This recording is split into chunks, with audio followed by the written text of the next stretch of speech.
Hey, good morning, you guys. It's a different kind of downward dog. What about kid pose? Well, we're showing off goat yoga today at Sugar Sweet Farm, and we've got some special guests with us. We'll tell you all about it and how you can join in on the fun coming up live on Fox 5.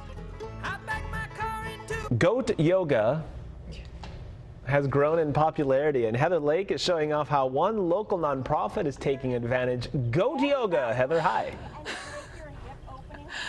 Raul, oh my goodness. So I did need to go to the hair salon, but I don't know if this is what I was asking for. Elizabeth Sugarman, you talked me into doing this silly thing, which is actually really spontaneous, very fun. But the goats, they just do whatever they want. And speaking of which, there we go. You get a little back massage, a little ride.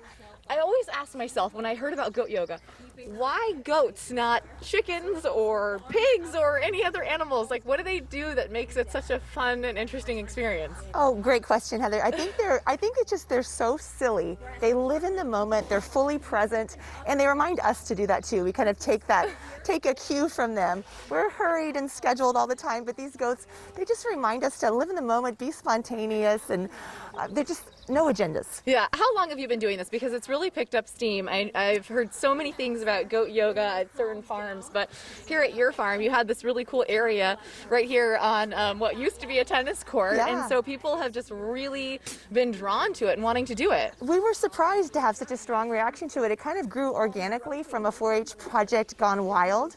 My daughter was raising goats, and we invited friends over to try goat yoga when we heard it was a thing 3 years ago, and we are still going strong. A surprise to us for sure, but really grateful for all that fun. Yeah, I feel like there's we got the cleanup crew, by the way, which is part of it. You're on a farm.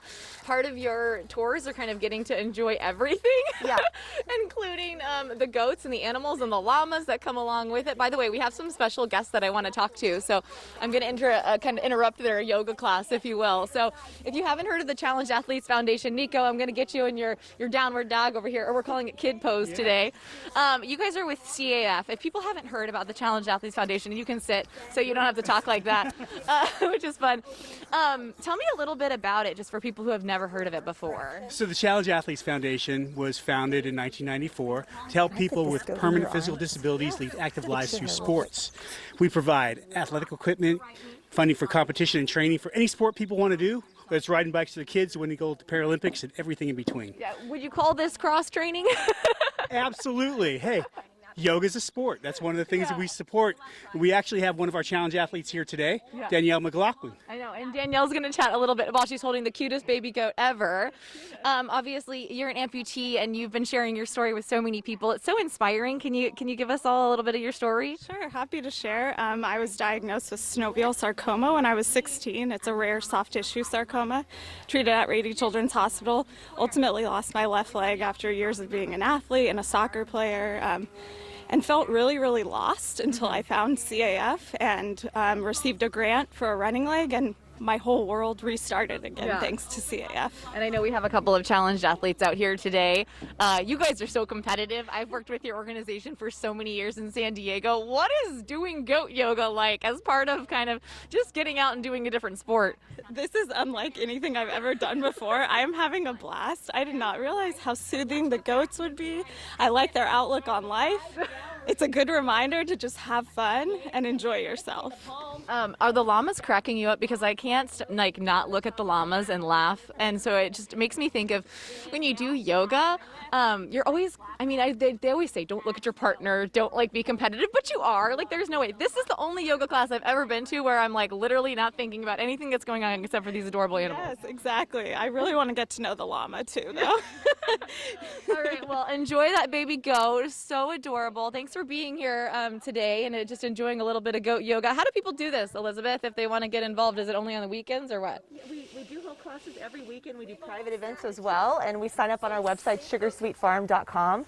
A lot of people are surprised how they smile for a full hour, and they'll tell me afterwards, I haven't laughed like this or smiled like this in so long. it was the happiest thing I did all year. Kind of an easy get in 2020 for Oh sure. my gosh, yeah. I But- mean, just something to do that's different and silly, And not take outdoors. ourselves so seriously all the time. Yes, you I mean, we're definitely all have with to our get over kids. it. A lot of people are just getting their kids back to school, and it's in, it's out, it's virtual, it's not. What's happening? This is a way to just be like, what? It doesn't matter. Let's just be silly. Let's just have fun. You surrender to the chaos. Do the ghosts just jump on your back? Is that like a normal part of the class, or is it just part of like balancing? Like, let's see if we can balance a goat on our back. Yeah, a little of both. The baby goats just spontaneously want to climb on you like a climbing structure. And as they get older, they move more into a kissing ears and nibbling toes mode. Look at these guys. So what is this? What's happening here? This is just two mama goats talking about how pretty their babies are. Don't say that about my I know. baby. I see a couple of them do like some funny, I mean, headbutting things and whatever, but it's just kind of like, you have to observe what's happening around you. There's so much going on. What's going on? Oh my goodness. Okay, so what are we in a pose right now? Okay. I'll send it back to you guys in the studio. This is probably called, can we do llama pose? Is there a llama pose? The instructor's looking at me like I've never heard of that one. Oh, we're going downward goat.